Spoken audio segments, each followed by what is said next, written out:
This is so exciting. We are live. I'm here with Ike and I'm here with Liv. And we're going to wait a few minutes for people to join us. But we are so psyched to get together tonight, or today for you, Ike, on the West Coast, and talk about rhyme writing and all of the steps that you can take to become an expert lyricist like Ike and a brilliant writer like Liv.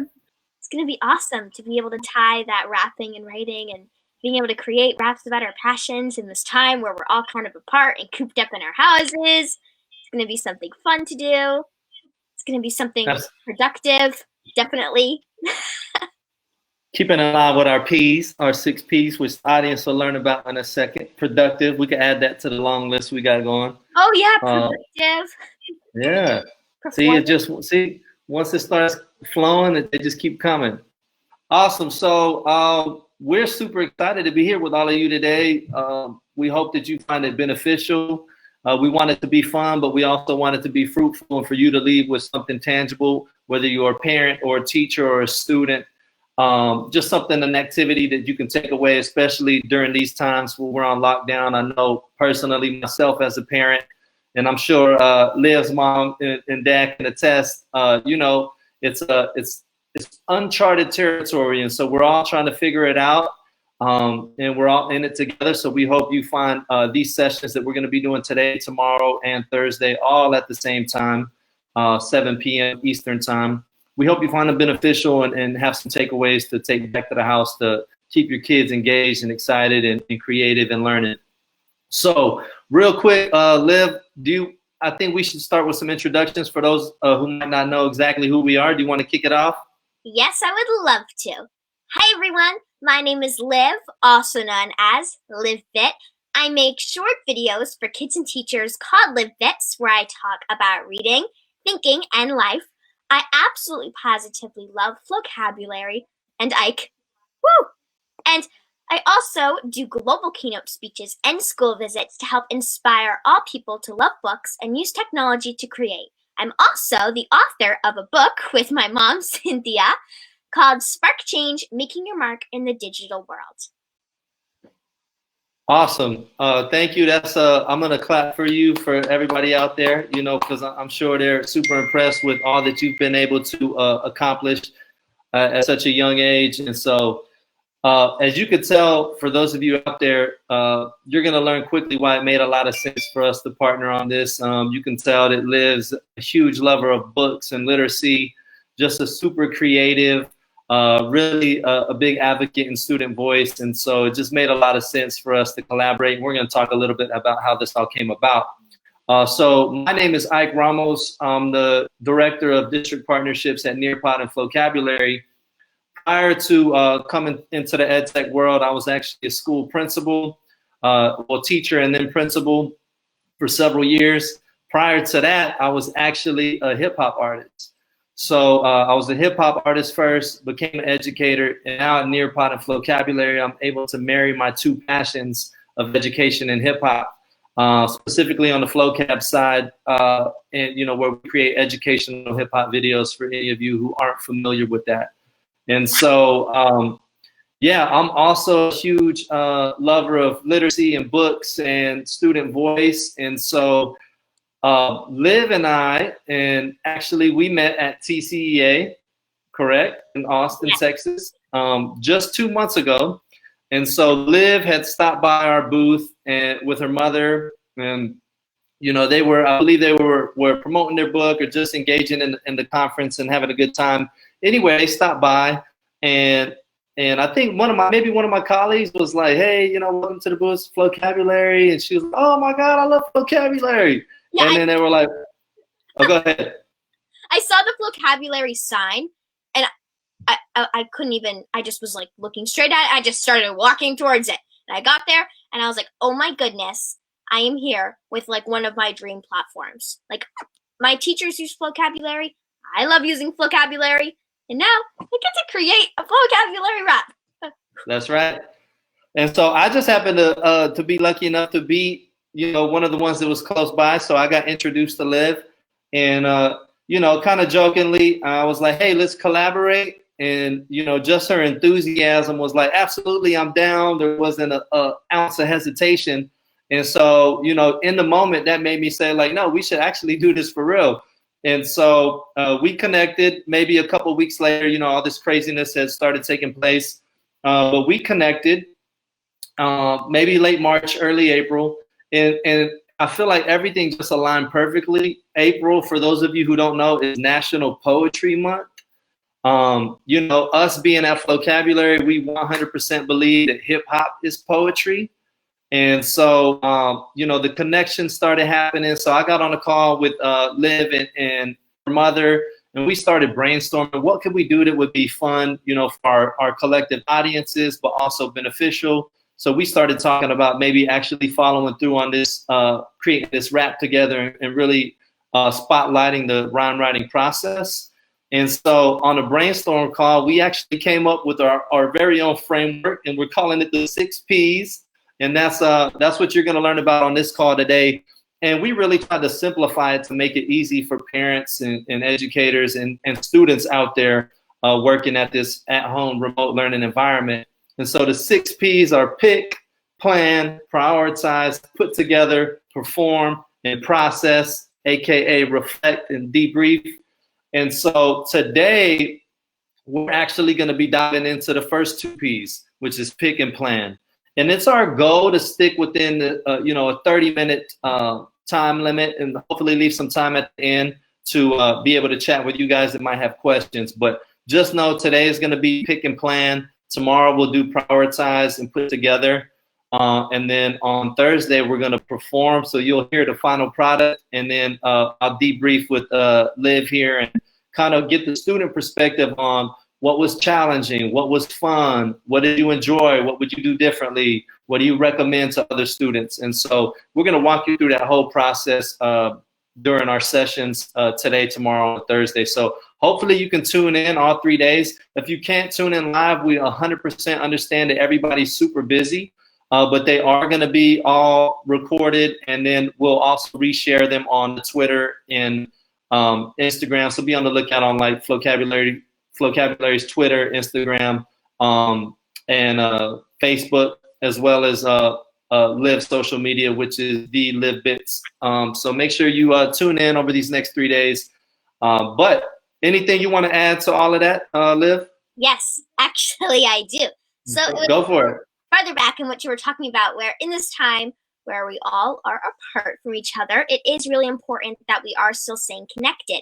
So like kind of like right now, how Ike and I are seeing each other. And it is really important that with your students that you are still seeing each other, just like a regular school day. And we did come up with the 6 Ps to really make it easier for you. So that way, because I know it's probably the parents of the kids at home trying to figure out all their school stuff, and it can probably get pretty hard sometimes.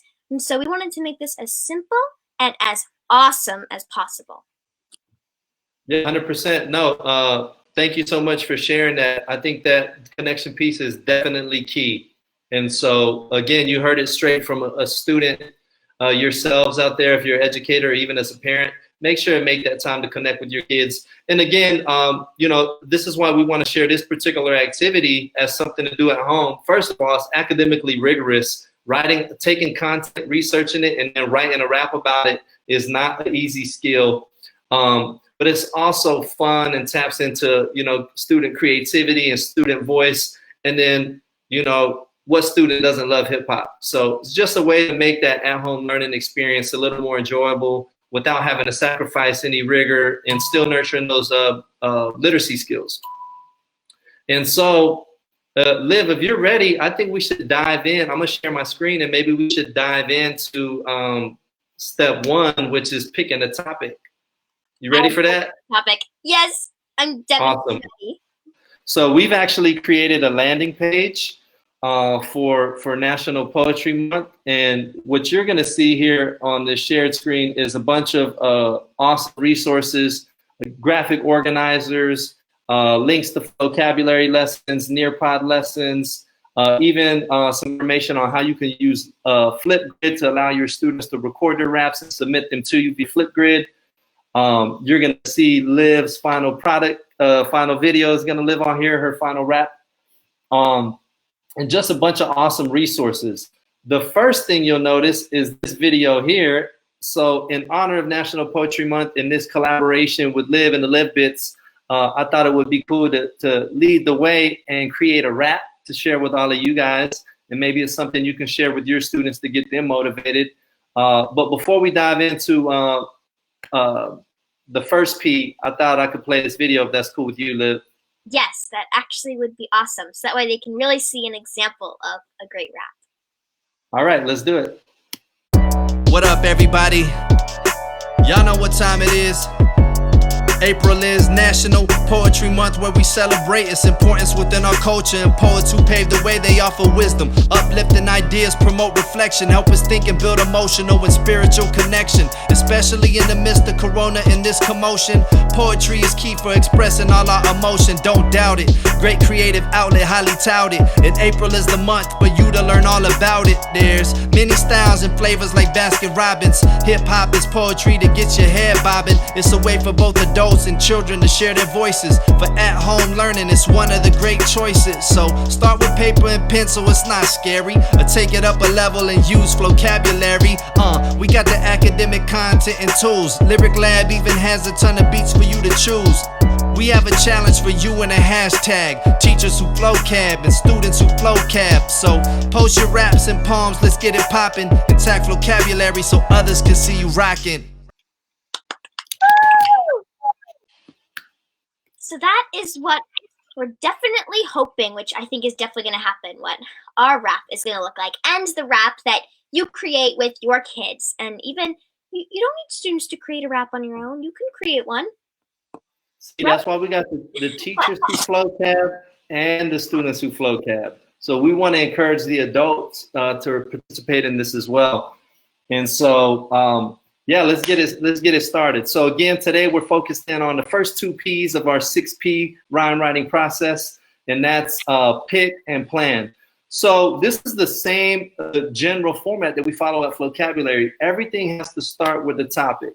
So you'll see this graphic organizer on the screen here that I'm sharing. And again, this will be made available to you in PDF format. But it says, in order to start writing any poem or rap, you must pick topics that you are passionate about. So please write any words, topics, subjects you are passionate about below. Now, for the sake of this, presentation and session we're doing for you guys today, I'm going to be Liv's reporter. But I just want to literally just pick your brain, Liv, and learn a little bit about you and some of the topics that you're interested in. And you can throw out words, topics, school subjects, whatever you want. Just give me some stuff. I definitely have mine that I want us to create our rap about. All right, what do you have in mind? I have in mind one of my biggest passions, which is sharks.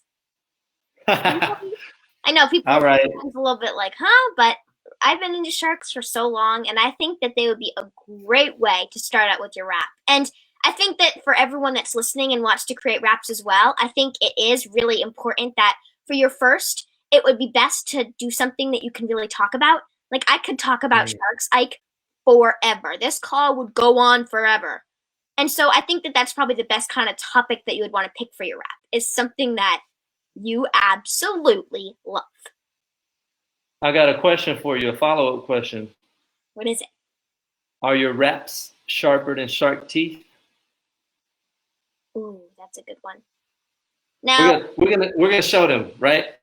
Right. They are gonna be sharper than shark teeth, even though shark teeth are really, really sharp. All right, you got it. I have no doubts that we're about to.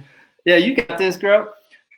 What are some other things that you think students of your age or in your age range might be interested in that parents or educators can keep an eye out for? And we'll throw some others in this box for our viewers out there. I think besides thinking about your biggest passions is maybe putting those passions into smaller groups, like passions that you have that would involve you maybe moving, like a sport or some kind of instrument that you love to play. And you don't have to necessarily do something that you love. You can also do something that's happening in the world, like the rap that we just watched talked about the coronavirus. And maybe you were watching the news and you saw something really interesting happening in the world that you felt like you wanted to rap about, to let everyone know your opinion and why you're interested in it.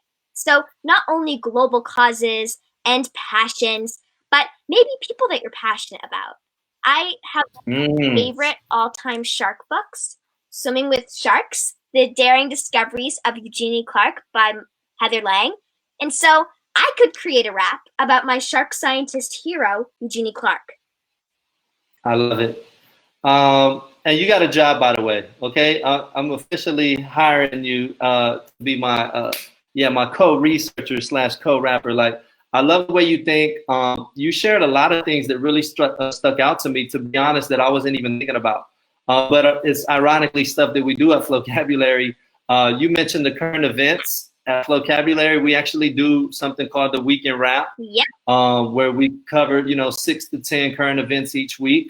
I think that's a brilliant idea. I'm glad you mentioned that, in terms of, like, to make it easy for folks at home. Like, you don't have to, like, spend forever picking a topic. Find something you're passionate about. Find a current event that's going on. We have a lot going on in our world currently. You mentioned passions. I love that. It's definitely easier if you start with the passion. So for the educators out there, maybe encouraging your students to, for the first time they do their rhyme writing, to pick something they're really, really passionate about. That'll make the lift of the researching part a little bit lighter for them, a little easier. Then you also mentioned people that you are passionate about. And I love that, because now there's layers to it, right? So, you could write about NASA or science in general, space, and then you could dive deeper and then write a rap about Katherine Johnson. And so I think you gave great ideas. Sharks was the first thing that came out of your mouth. You already have a book there handy. So I think sticking to your advice of starting with something you're really, really passionate about and that might come a little bit easier, I say we go with sharks, if that's cool with you. That sounds awesome. Awesome.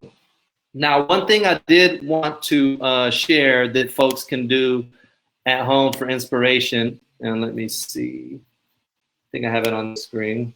Oh, there it is. I did want to share on Flocabulary, for all the folks out there who are interested, there are hundreds of educational hip hop videos. And so whether, you're a parent or you're an educator trying to find topics for your kids, you can literally search Flocabulary for topics. So I'm gonna type in sharks. I don't know that we have a shark video per se, but I just want to show, whether it's there or not, you can find a bunch of different ideas to at least get your wheels spinning. And so you can see we have some videos that way down under the sea probably mention sharks. Now, sharks came up because more than likely sharks did get mentioned in these lyrics. Now, it might have got mentioned in metaphor or simile, etc. We'd have to watch to dive in deeper.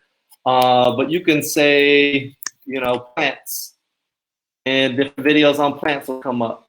So again, educators, parents, if you're looking for just like a baseline to show students how it can be done and what the final product can potentially look like, definitely go to Flocabulary. We're actually going to be using Flocabulary tomorrow when we start putting our rap together. We'll be using one of the features called a Lyric Lab, and actually writing our raps within Lyric Lab. So again, just another resource for all of you educators and parents out there.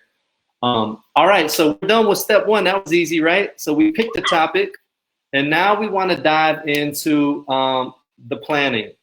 Now, I do want to preface for all the viewers out there, we're not going to walk you through the entire process. We're going to show you a glimpse of how it could start. And then we're going to, we'll come back tomorrow. We would have finished the project that we started on. But so now we're on the second P, which is plan. And it says time to plan what facts interest you most. So please research facts using any nonfiction resources. Example, you just saw Flocabulary.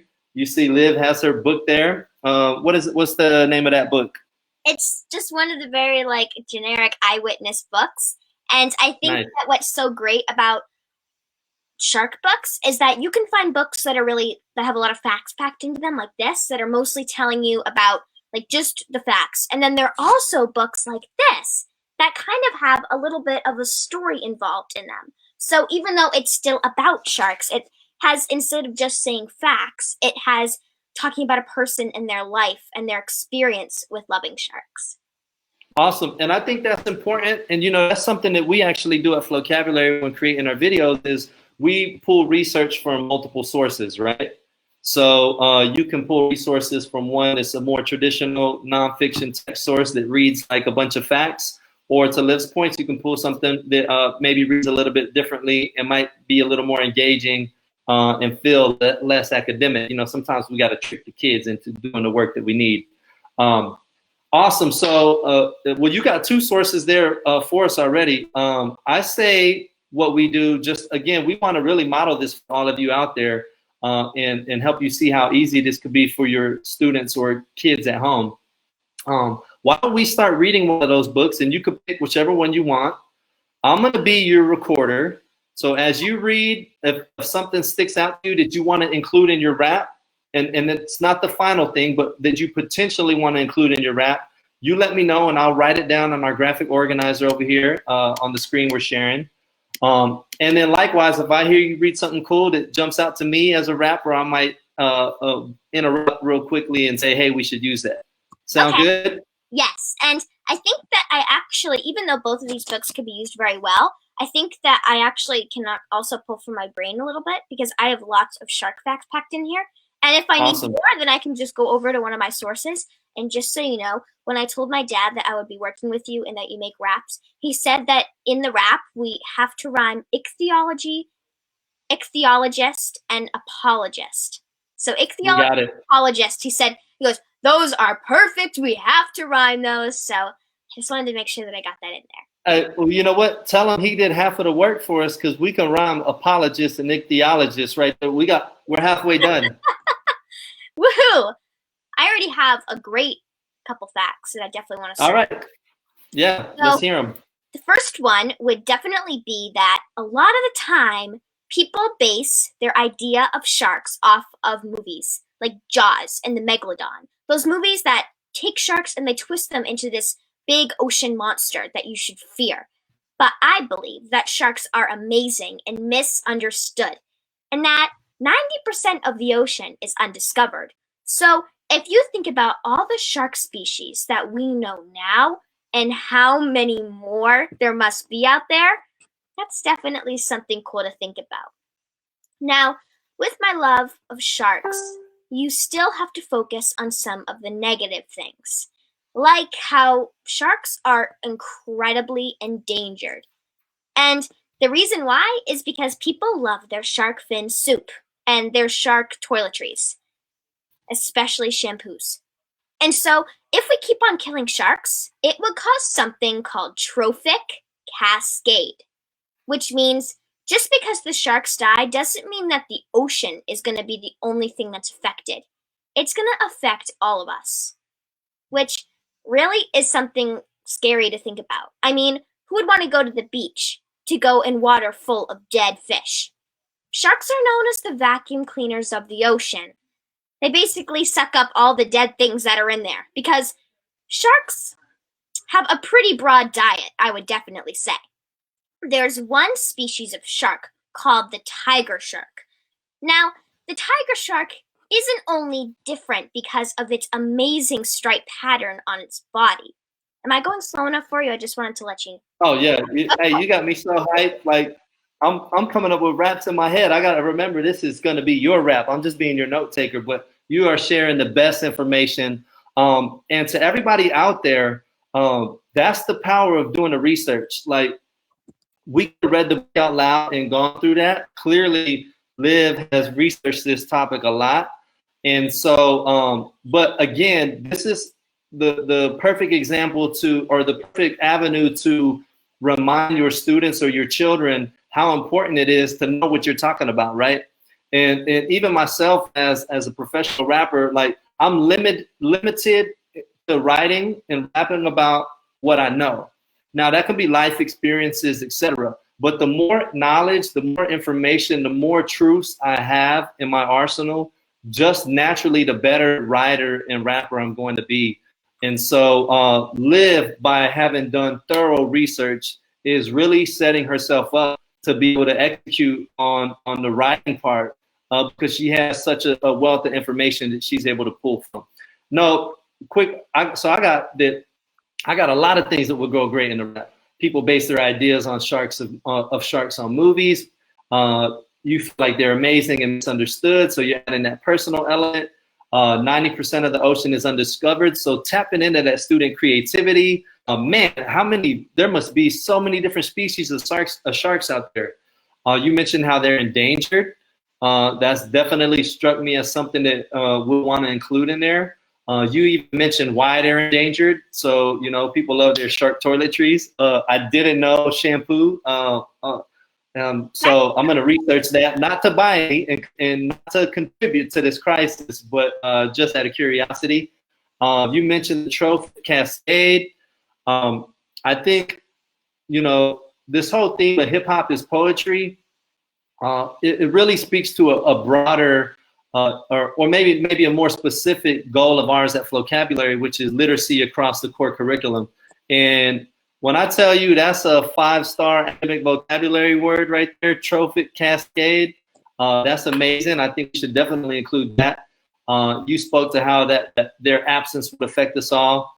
You even naturally included a simile or like a metaphor when you said sharks are known as the vacuums of the ocean. Like, that's amazing. That's some real rapper material right there. You mentioned their diet, which I want to ask you a couple questions. Like, I know you mentioned they have a broad diet, and different sharks might eat different things. But maybe before we dive into some of your favorite sharks, what are some of the things that make up their diet, at least for some of the sharks? Yeah. So for the tiger shark, which I was talking about before, I made sure that I was not talking too fast. The tiger shark will it's probably one of the only sharks that we know of that will eat just about anything. Tiger sharks will go from eating sea turtles to eating each other. And I'm not even kidding. And even other types of sharks will honestly eat each other. And not to be disturbing or anything, but some sharks eat their babies. Oh, no. Yeah, that's kind of scary to think about. We need a sound effect. We need a spooky sound effect right there when we relaunch the video. Another one of my favorite sharks and their diet would definitely be the whale shark. Now, the whale shark? The whale shark is as big as a bus and even bigger. Now, I bet a lot of you are thinking, the biggest shark, that must be the most dangerous. They're known as gentle giants. Really, they give divers rides on their backs. So if you really think about that, their mouths are huge. Their mouths go from this big to that big. So there would be no way that they could ever eat a human. And I got to go backstage at the Georgia Aquarium, which, in case you didn't know, is one of 2 aquariums in the whole entire world that have whale sharks. And I got to see how they fed the sharks. Now, sharks, unlike any other kind of sea animal, can't stop moving. So they can't just stop when the feeders, they'll drop the food in, and then the whale sharks can't just swim around and get it. So they had to come up with a special method where they attached line from either side of this huge tank, because they had 4 whale sharks in there. So you kind of know how huge that tank had to be. And they added these itty-bitty little inflatable boats. And the people came around with these big shovels full of all of their itty-bitty tiny little bits of food. And one person pulled the boat along the line. The other person tilted the shovel into the water, and the whale sharks just inhaled the food. So the whale sharks would trail behind the boat like this. Oh, wow. It was definitely... You know what? That's what I need. I need somebody to just, stop by, do a drive-by and shovel my favorite foods to me every day. That would be amazing, wouldn't it? Definitely. Just be able to open up your mouth and all the food comes in. Maybe in another life I'll be a whale shark. Yeah, you could be your spirit animal. Awesome. It would definitely be a whale. Yeah. Well, I like to eat, and it sounds like they do too. So, man, you are sharing such a great information. I'm not lying when I say, like, this information, being a Flocabulary artist, like, really just inspires me to want to write. And you know, the research team at Flocabulary a lot of times will kind of do the similar thing before they come to me and ask me to put it into a rap form. And when I say you have done your research, our curriculum team at Flocabulary would be amazingly proud of you and the knowledge you have and that you shared. I think we reached a good stopping point for today. What do you think? Can I just share one more really, really, really cool fact? Hey, I was saying for your sake, if you have some more facts to share, go ahead. Everybody else out there. Yeah. The one thing I'll say is to everybody else out there, we're going to share a couple facts. We want to make sure we have a ton of facts when we come back tomorrow at the same time, because what you're going to witness us do tomorrow is prioritize those facts, because obviously Liv knows so much about sharks. We couldn't include it all into a traditional, you know, song, length of a song. So we're going to have to prioritize and see what information is most important before we start putting it together, AKA writing our raps. So we're going to get a couple more facts from Liv, and then we'll hang out for a second in case anybody has any questions. But go ahead. Sounds like you had something really burning you wanted to share. Yes, so I'll only share one more of the gazillions of facts that I have. But this one is one that a lot of people don't even realize is true. So I usually ask it as a true or false question. True or false, is there a shark that walks? Now, everybody, I think 99% of people when I ask this question are like, false. I mean, there can't be a shark that walks. That's only in the cartoons. Like, that doesn't make any sense. But it's actually true. There's this very, very small type of shark that lives in Australia in waters that don't have a lot of oxygen, which scientists believe to may be a little bit of the cause of them walking on their fins when they're tiny little baby sharks. And so when the sharks first hatch, they just walk around on the rocks with their tiny little round fins. And then as the shark matures, their fins grow. And then once they're bigger, they start swimming with their fins. I mean, that's kind of a pretty cool thing to think about. Thinking about that is amazing. Walking around like You know what? And that's definitely good rap material. You know, like as a rapper, I think in terms of like punchlines, similes, metaphors. So you want to mix the informative stuff with also things that really like grab people's attention. And if I was listening to a rap about sharks, then somebody said something about how there's even a shark that walks, like that would definitely grab my attention. So I think you were wise to include that fact in our graphic organizer. So thank you so much for sharing that. I just looked at the graphic organizer and I saw all the writing, and it went from like nothing to like a bunch of stuff. So that's hey, we're just getting started. Yeah, we're just getting started. We might have to go offline and get a couple more, but you definitely gave us, well, actually, you probably gave us enough to do a rap for sure. But we can talk more and see if you want to add some more facts to that, because this is 100% your song. So if there's some facts that you weren't able to add, just know we'll make some time in a second to add them to this graphic organizer. But I want to thank you so much for doing this. I want to thank everybody out there who's viewing this. Again, our goal is to give you something tangible that you can do with your own kids at your own home, or that you can assign if you're an educator. And again, it's National Poetry Month. We believe hip hop is poetry. And so whether your kids write a poem or they actually do a rap over a beat, we want to encourage you to encourage them to tap into that creativity, especially, as Liv said, in a time where we have to really be intentional about connecting with each other. And just imagine a bunch of your students writing raps, creating videos, sharing them with you. That's just another awesome way to stay connected with your students. And if you're a parent, to have your kids participate and maybe share that with family members. So everybody loves a good rap. And so again, we encourage you to come hang out with us tomorrow and Thursday as well at the same time, 7 p.m. Eastern. As you can see, I have the most amazing co-host in Liv. She's just an absolute pleasure to work with and learn from. And obviously has a ton of information and is setting herself up to write a really incredible rap. Again, there's going to be a landing page where all the resources that you see during these sessions are going to be available to you. We're not trying to keep those secret or hidden. We want to make sure that you have easy access to graphic organizers you can print out and use at home with your own children and students. Oh. Thank you so much, everybody, for coming. And I hope that you're ready tomorrow to start really writing this rap. Woo! Woo! All right. We got this. We got this. We definitely got this.